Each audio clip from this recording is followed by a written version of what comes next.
now open. Just ready to get it open. I'm excited. An all-new second gym is among a list of improvements at Georgia Farrow Recreation Center. We will show you all the upgrades. Going the distance. It's great to be running a live race. I've been saying that people have been waiting to come out, and here's the beginning. The Irving Marathon returns with runners ready to take on a new course through Las Colinas. Plus the big construction project around the former stadium site, an increasing type of traffic collision, and how women can get help learning to protect themselves. Now on City Source.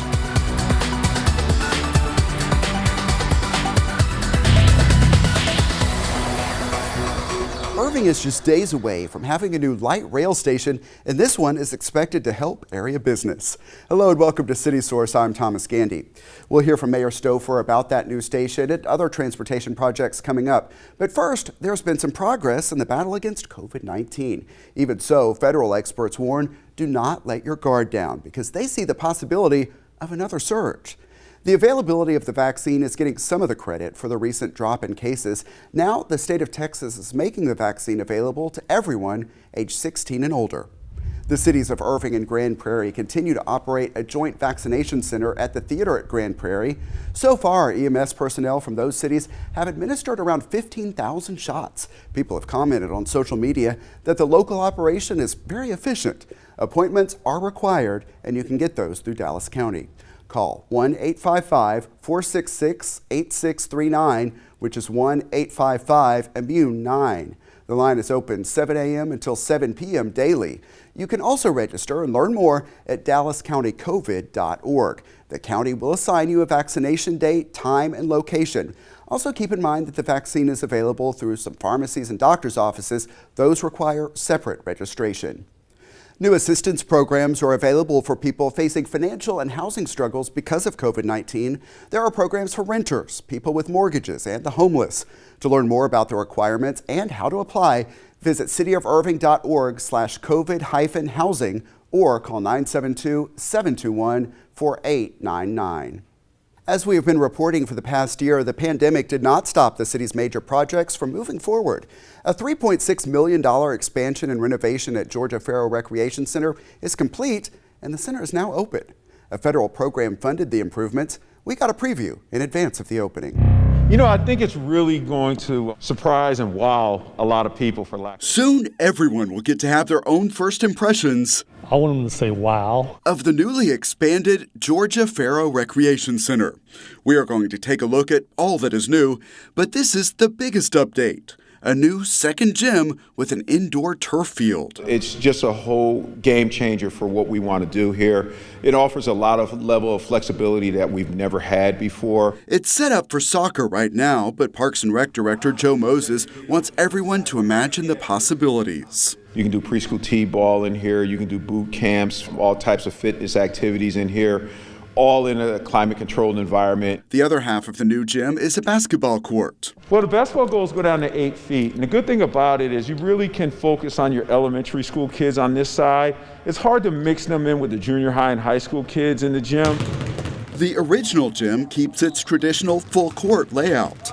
Then to get a full view of what's new, let's start outside, where there is a lot of additional parking. With the expansion of the rec center, we had to add parking to meet, codes and all that. Inside, there's a new seating area and updated carpet. That leads to an expanded game area. Just beyond that, the new fitness room is about 3 times the size it was before. There's some new equipment in there, a lot more cardio equipment in there, huge fans in there. And for the first time, this rec center has locker rooms and showers. The 16,000 square foot center, we're adding about 11,000 square feet. So a lot of the ideas came from public input meetings that started in 2017. Did some of that pay off? Did some of that actually come? Oh, yeah, definitely. Expanding the gym and locker rooms were probably number one. I mean, everybody was just, we got to have this. And that's what we delivered to them, I hope. This rec center opened to a huge crowd in the spring of 1989. Then it was known as West Park Rec Center, but would later be renamed for one of this neighborhood's biggest advocates. I'm highly elated today, and when I look up and look around this building, it makes me very happy. My heart jumps for joy. Even in those early days, people were talking about adding more to the building. You know, I started here back in 2000. This was my first center that I was a supervisor with the city.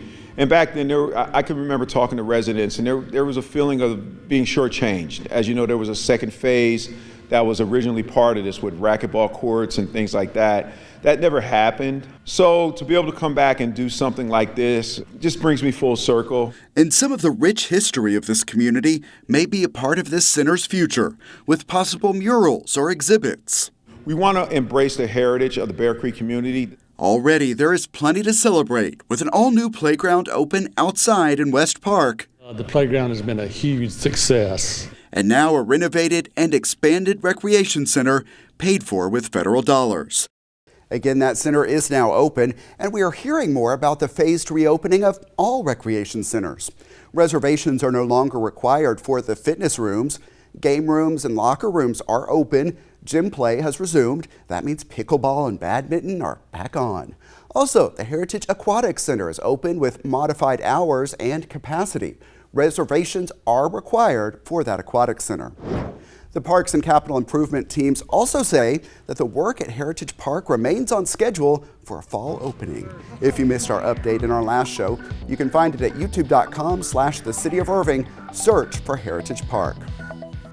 Irving registered voters will head to the polls on May 1st for the city's general municipal election for Districts 4, 6, and 8. The ballot will also include 12 propositions for the issuance of up to $563.4 million in bonds for capital improvement projects. The city does not currently anticipate an increase in the tax rate as a result of the bond election.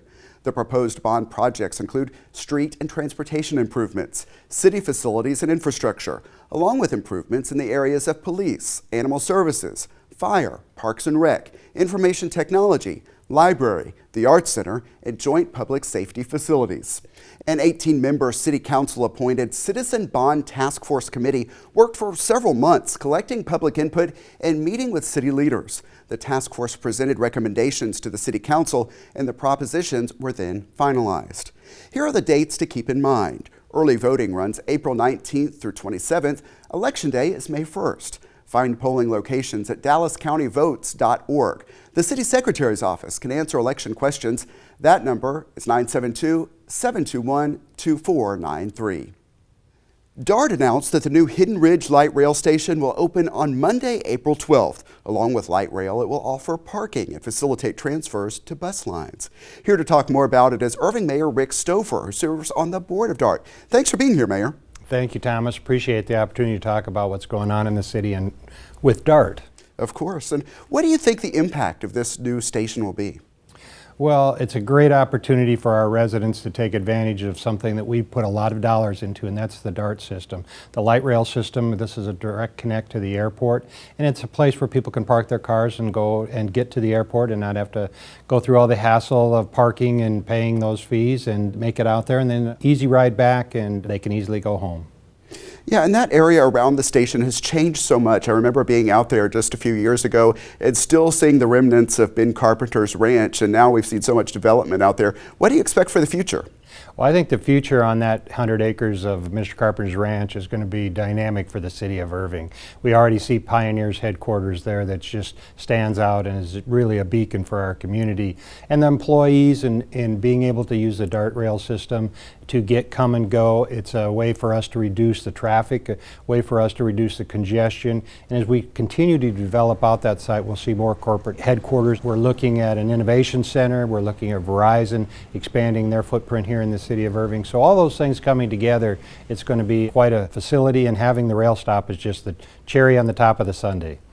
Yeah, a lot happening there. And you mentioned the city's investment in DART, and of course, with that investment, what do you want residents to know so they can get the most out of light rail?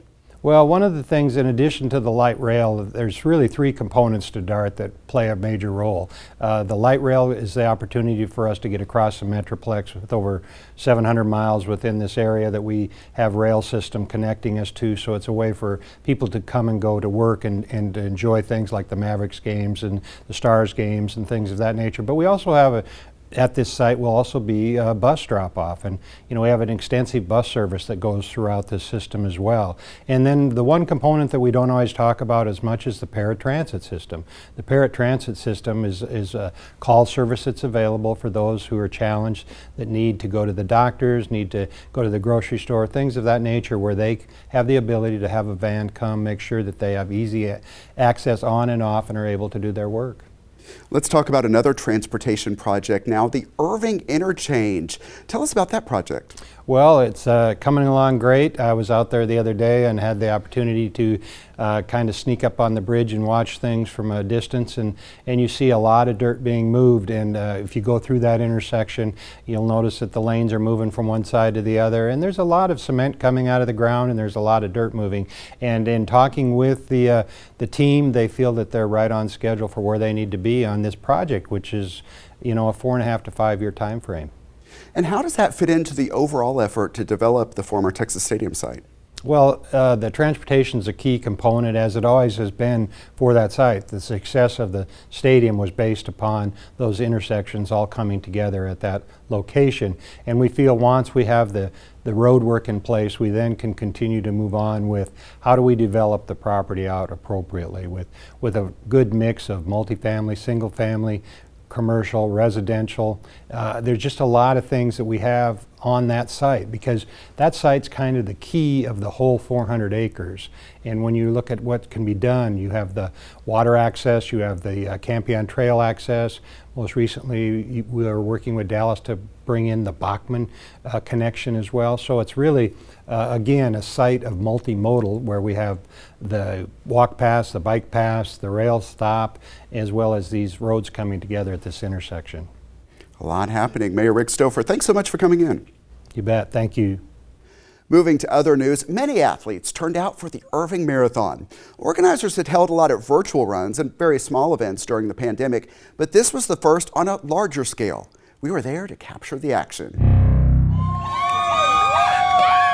Crossing the finish line is always cause for celebration. Way to go, Sarah! But this year's Irving Marathon marks something more. It's great to be running a live race. It's so awesome to see people out again. Man, it's been a long road to get us here, but we're here, so it's going great.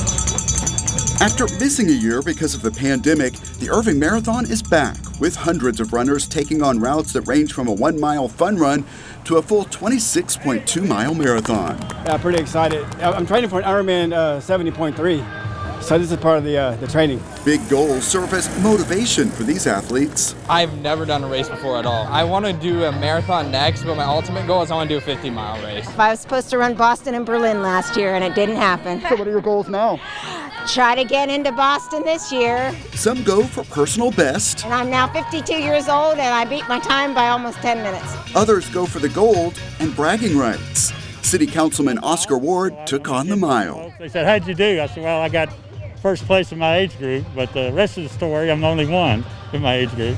We really run for inclusion. John Gayhart runs with his daughter Mabry, who has special needs. We travel around and run half marathons, and she thinks it's a big party and a parade just for her. And we had so many people come running alongside her. One lady even grabbed a hold of her stroller when I was struggling and started pushing. We're from Venezuela and all live from North Dallas and Irving. They all cheered on Elvis Fernandez to victory in his division. Yeah, he has a very big group, everybody training and doing triathlon and all of that, so there's a big support over there with him.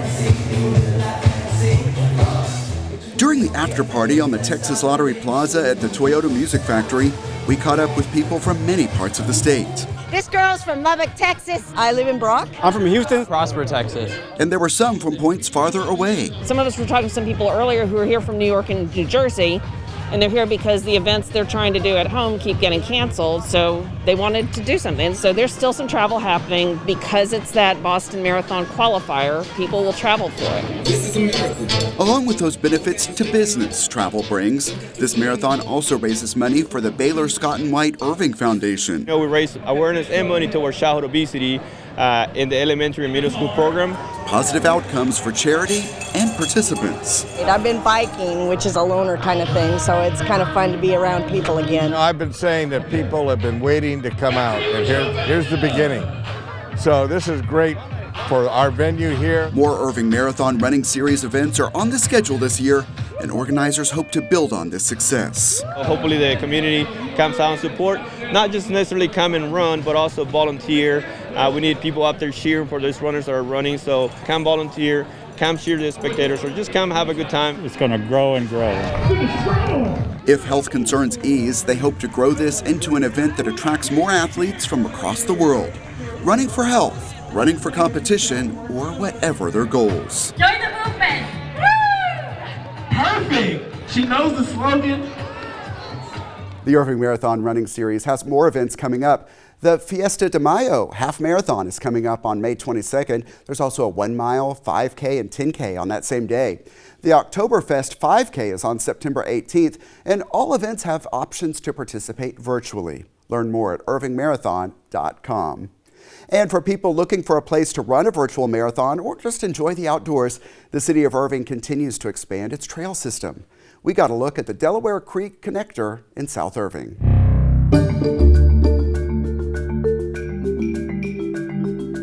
It's open now, and it goes from Center East Park, got a new little parking lot there, bridge crossing Delaware Creek, and you go south through Fritz Park all the way down to Oakdale. The next phase will be along Nursery Road, and when they redo Nursery Road, and that's to go out to bid late summer, early fall. And then once that's completed, you'll have a true connection from Center to Mountain Creek.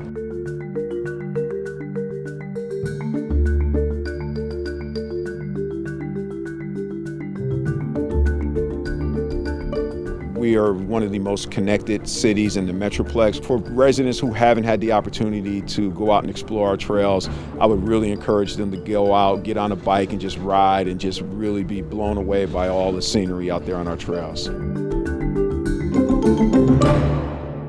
In other trail news, the city is proceeding with plans to connect the North and South Campion Trail. An initial step will happen this summer, and the goal for completion is the year 2025. And here is another way to enjoy the outdoors. The city will host its annual Arbor Day celebration on Saturday, April 24th. This year, the theme is Healthy Trees, Healthy Lives. Interactive signs along a walking path will educate people about the benefits of trees. The Parks Department will also plant a tree to recognize everyone who has struggled with mental health during this pandemic. Also, there will be educational booths and giveaways while supplies last, and those giveaways include a tree seedling. The city's Arbor Day celebration, as I mentioned, is on Saturday, April 24th. It's from 10 a.m. until 2 p.m. outside Center Park Recreation Center. The Irving Police Department is again offering the Rape Aggression Defense classes, known as RAD for short, and some sessions have already filled up. You are seeing clips here from past years. Irving police officers certified in RAD teach the free classes. Course dates in May for all ages filled up quickly, but there are still spaces available in sessions for girls aged 12 to 18. Those sessions are June 28th through July 1st and August 2nd through the 5th. Girls are expected to attend all 3 days. To sign up, email or call Heidi Medina at hmedina@cityofirving.org or call 972-721-2544. Here is something important for drivers to know. The AAA Foundation for Traffic Safety says fatal wrong-way driving crashes are on the increase. It reports a nearly 30% average increase in wrong-way crash fatalities. To illustrate the problem, AAA shared some video from the North Texas Tollway Authority that shows the moments before a crash in which 2 people died on the President George Bush Turnpike in Richardson. Researchers found 3 major factors in a lot of these wrecks. Alcohol impairment is the biggest, along with older age and driving without a passenger. AAA is calling on the NTSB and state lawmakers to take action to help prevent these crashes.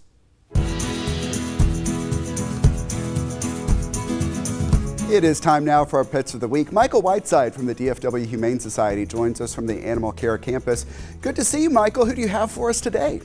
Hey, it's good to see you too, Thomas. First off, today we're going to start off with Shiloh. Shiloh is about 1.5 years old. He is a Shar-Pei pit mix. And a lot of people may have seen him in the last segment that we did because he was the one that was playing with Shayla as they ran around the yard and played in the pool. That's really kind of his personality. He can be a little shy at first, but once he gets to know you, he kind of really opens up. Shayla and Shiloh are just taking a little break, and Shiloh's back off running again. and he loves running around. He loves other dogs, especially Shayla. That's his super best friend right now. And of course, he loves playing in the swimming pool that we just got to pull out this past week, but he really enjoys getting in there, jumping around. And he also found out that he really loves mud puddles. When we had a bunch of rain a few days ago, the next morning he came out and he was just in heaven when he saw all the mud puddles that he got to run through. And he had a great time getting himself a little dirty. And I guess that creates a challenge for your team to try to keep Shiloh clean. It does. Luckily, since he's a fan of the water, he can jump in the pool, which will kind of clean himself off, and then we can always switch out that water if we have to. That's a lot of fun, it sounds like. And next up we have Nyla. Tell us about Nyla. Oh my gosh, Nyla is such a cute girl. She is a pit mix, and she's this beautiful kind of silver color and has this gorgeous face and eyes. She's really compact. She's close to the ground. She's very small. She's only about 11 months old, and she did test positive for heartworm. So she's going to be starting treatment here probably this week. And once she starts treatment, it'll be about 4 weeks before she's ready to go home. She loves people. She loves playing with toys, and that's kind of one of the things she'll use to try to get your attention. So if you're not giving her enough attention, she'll pick up a toy and just start running back and forth in front of you, hoping that you'll notice that and pick it up and start playing with her.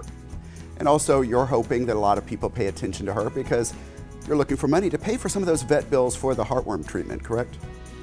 Definitely. You know, we have our Guardian Angel Fund, which covers medical, extraordinary medical expenses for some of the pets that we rescue. And last year, 2020 alone, the medical costs for our Guardian Angel pets was over $25,000. So it adds up pretty quickly. And while we won't typically ever turn away a pet that needs medical attention, we'll go ahead and do it, get the treatment done, and then raise the money as we can. If we can have a little bit of a cushion in there, then that just helps us be able to rescue even more pets. And so I'm hoping that, it would be great in April. I'm hoping to do a little Angels in April type thing. It'd be great to raise about $5,000 to go towards our Guardian Angel Fund to kind of get us set up for the next pets that may need to come through and get that medical treatment.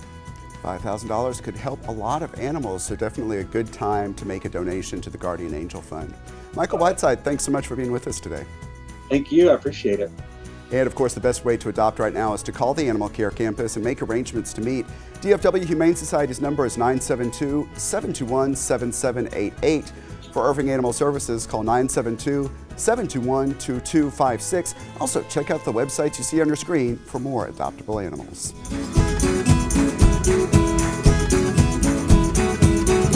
Find out how small businesses are faring in this COVID-challenged economy next time on City Source.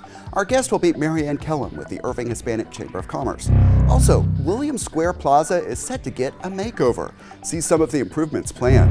Also, some teen taste buds and minds are put to the test in a new event at Lively Point Youth Center, where cash is on the line. We'll show you the Hot Wing Challenge. Remember, you can always email us your thoughts on our stories. The address is ictn@cityofirving.org. Also find us on YouTube at youtube.com/thecityofirving. Subscribe and you can get notifications when we upload new videos. And that's it for this edition of City Source. Thanks for watching, stay healthy, and we'll see you next time.